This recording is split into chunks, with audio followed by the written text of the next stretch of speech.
Hi, I'm Mary Kopczynski, the CEO of RegAlytics, with your update on this week's 35,039 regulatory alerts, and this is the long and complete version. It is FinTech Week here in New York, and I am doing early mornings and late nights, but it's a lot of fun, even though my feet hurt.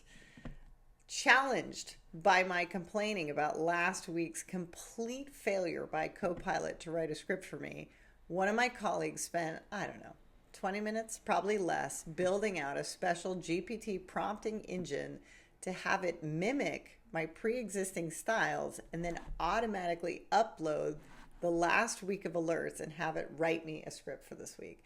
And this time, the script was okay.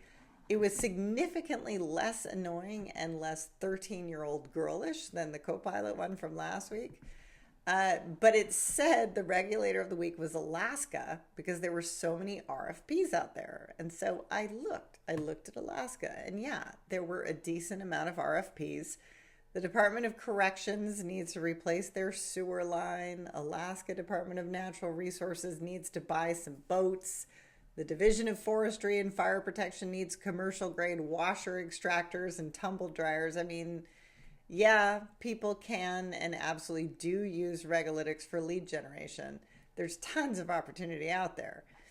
But I realize it's not about the script. It's about the alerts I choose to focus on out of all the alerts I read. And yeah, GPT can read it all faster. And yeah, eventually, if I do this every single week, it might be able to pick out what catches my eye as unique and interesting. But in the end, it's not me. I also went to a really great New York FinTech Week session hosted by Wells Fargo, and it featured two of my friends who are CEOs at RegTech companies, and one of the CEOs commented that every investor is all about scale, scale, scale, scale, scale. You have to scale. But in the end, some of the biggest client breakthroughs were through highly unscalable, highly personalized human interaction. And I get that. Because when it comes to delivering a valuable product, especially when it's about something as voluminous as regulatory alerts, it's not about the volume. It's about the thoughtfulness that goes into spotting a single alert that is relevant or interesting to a client and sending them with a personalized comment about how it impacts them. And they don't read it as much about the alert itself as they do about the relationship you're building with them as a human person. And that is not scalable. There's really no way to digitize that coffee conversation I had with someone to know what's on their mind. Well, I guess there is a way if I just record everything I say or do, but that's creepy, right? So what I really think is the most valuable part about what we do at RegAlytics isn't actually the tech. It's the customer service. It's that we can speak to the regulatory subject matter expert, understand what they consider noise and what they want to see and don't want to see, and we can deliver it to the tech team in a JSON API call.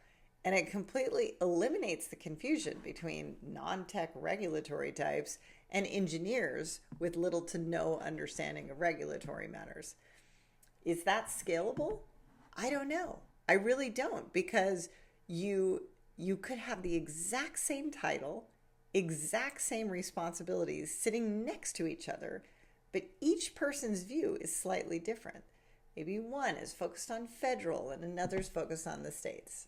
Anyway, I digress. The regulator of the week is the Financial Conduct Authority in the United Kingdom. So in the UK, financial services are regulated by the FCA and the PRA. The FCA, or Financial Conduct Authority, focuses on the conduct of financial firms and ensures the integrity of the markets, while the PRA, which is the Prudential Regulation Authority, is a part of the Bank of England, and it focuses on the prudential regulation of banks and major investment firms, meaning safety, right? They want to prevent runs on the bank or financial contagion. Anyway, but all the other stuff, like consumer protection, the rules of the road, how you operate, that's all managed by the FCA.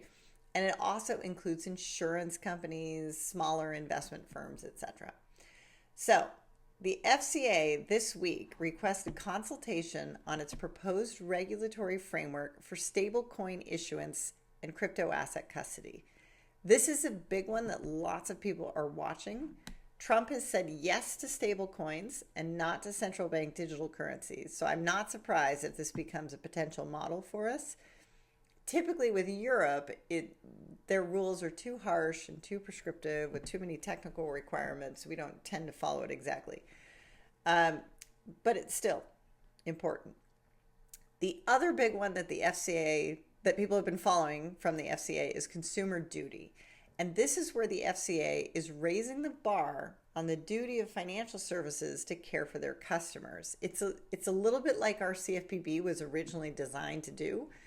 And this week, the FCA published new guidance clarifying its expectation in areas like customer service, friction in switching or canceling products, and misleading communication. And the last one from the FCA is a research note where they tested GPT 3.5 and GPT 4 on how it delivers financial guidance to consumers. And they also concluded, like me, that it shows a lot of promise, but it still needs to be verified by experts. The topic of the week is just the rest of the world. Yes, there is a lot going on in the United States, but China, for example, is doing some amazing stuff. The State Administration for Market Regulation has launched a plan to revise and develop 400 national metrology technical standards in 2025, including 358 new standards.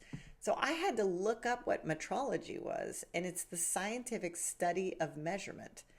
China's argument is that the rapid advancement of technology and industry, particularly in energy, AI, and digital transformation, has increased demand for updated and advanced measurement standards, and it includes standards related to energy, electromagnetism, physical chemical fields, nanomaterials, and other new materials. And in terms of social media, the Cyberspace Administration of China is pushing firms like TikTok to improve their recommendation algorithms to address issues like low quality content, echo chambers, and polarization. I mean, there are two sides to the coin, right? We can have a government that's efficient, tells us what to do, and we follow it unquestionably, and everyone is at least rowing the boat in the same direction. Or we can have America. And that's it this week for RegAlytics. We have the global supply chain of the world's regulatory alerts in one very easy to use place. If you need a solution for anything related to regulation, give us a call.